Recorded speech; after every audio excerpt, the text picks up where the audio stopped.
नमस्कार दोस्तों, स्वागत है आपका वॉइस ऑफ साइलेंस में, जहां हम जीवन के गहरे रहस्यों को खोजते हैं। क्योंकि याद रखिए, silence is not empty, it is full of answers. आज हम बात करने वाले हैं उस किताब के बारे में जिसने लाखों करोड़ों लोगों की जिंदगी बदल दी, थिंक एंड ग्रो रिच। लेकिन इस वीडियो में हम इसे सिर्फ पैसों तक सीमित नहीं रखेंगे। हम जानेंगे कि यह किताब हमें आध्यात्मिक रूप से भी समृद्ध बनना कैसे सिखाती है।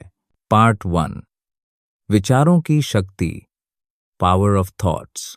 नेपोलियन हिल कहते हैं, what you think you become.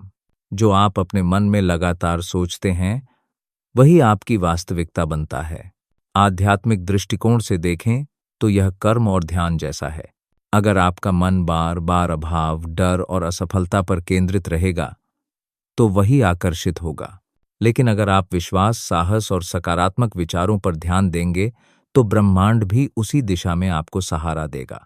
दोस्तों, आप अपने दिन का ज्यादातर समय किस सोच में बिताते हैं, डर में या विश्वास में? कमेंट में जरूर लिखें। पार्ट 2, इच्छा, डेफिनेटनेस ऑफ डिजायर। किताब कहती है, desire is the starting point of all achievement. यानी आपकी गहरी, स्पष्ट और जलती हुई इच्छा ही सफलता की पहली सीढ़ी है। लेकिन आध्यात्मिक रूप से समझें तो इच्छा केवल भौतिक नहीं होनी चाहिए। अगर आपकी इच्छा सिर्फ पैसे या शोहरत की है तो यह अधूरी रहेगी। सच्ची शक्ति तब आती है जब आपकी इच्छा में दूसरों का भला, समाज की सेवा और आत्मिक उन्नति भी शामिल हो। पार्ट 3, विश्वास और आस्था, फेथ। हिल कहते हैं, बिना विश्वास कोई बड़ी उपलब्धि असंभव है।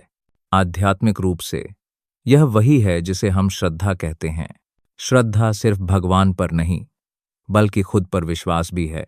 अगर आप अपने विचारों, अपने कर्म और अपने रास्ते पर विश्वास रखते हैं तो पूरा ब्रह्मांड आपके साथ जुड़ जाता है। सवाल आपसे, क्या आपको लगता है कि आपकी जिंदगी में विश्वास की कमी कभी रुकावट बनी है? नीचे कमेंट में बताइए। पार्ट 4, अवचेतन मन और ध्यान, सबकॉन्शियस माइंड, मेडिटेशन। किताब में सबसे ज्यादा जोर सबकॉन्शियस माइंड पर दिया गया है। जो कुछ आप बार बार सोचते और महसूस करते हैं वह आपके अवचेतन मन में गहराई से बैठ जाता है। आध्यात्मिक रूप से यह ध्यान और जप जैसा है। जब आप मंत्र या सकारात्मक वाक्य, अफर्मेशंस बार बार दोहराते हैं तो आपका अवचेतन मन उसे स्वीकार करता है और आपकी वास्तविकता बदलने लगता है। पार्ट 5, मास्टरमाइंड और संगति, मास्टरमाइंड, सत्संग।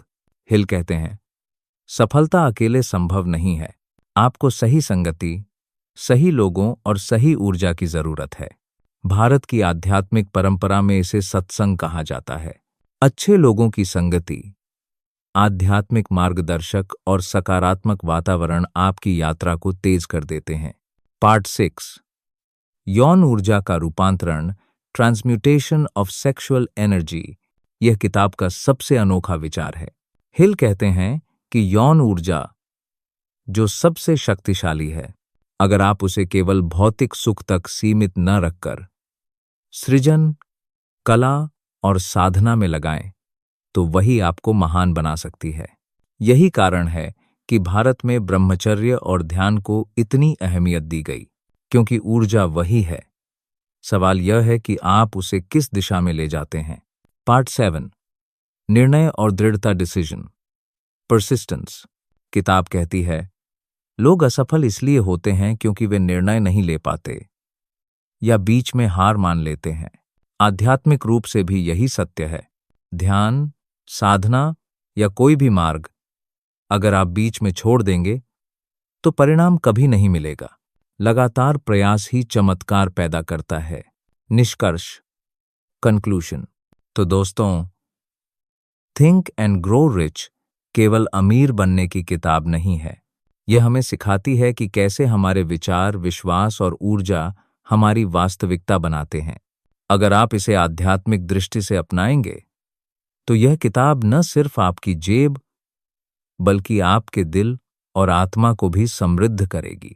अब आपसे सवाल, इस किताब का कौन सा विचार आपके जीवन में सबसे ज्यादा उपयोगी लगेगा?